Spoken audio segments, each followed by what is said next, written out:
Ang kagandahan dito, hindi na tayo mamumblema na bibili pa ng adapter. Ito ay tama-tama para sa ating saksakan. At syempre, para sa mga tinatamad na tumayo, ay meron itong remote control. So, make sure na nakatanggal yung pinaka-lock nito. Para gumana. On. Then swing. Social.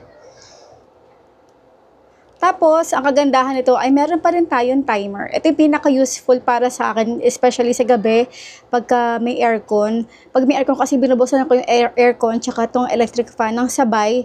Tapos, itatimer ko na lang siya ng mga 3 hours. 1 hour, 2, 3, 4, 5, 6, 7, 8, hanggang 8 hours. Pwede. Ang isa ko nagustuhan dito talaga ay meron itong air filter. Meron na itong foam. Ganda. Kasi mga natanong kung matipid ito sa kuryente, 60 watts ang power supply nito. Lagyan natin ng tissue. Lakas, diba? Number 1.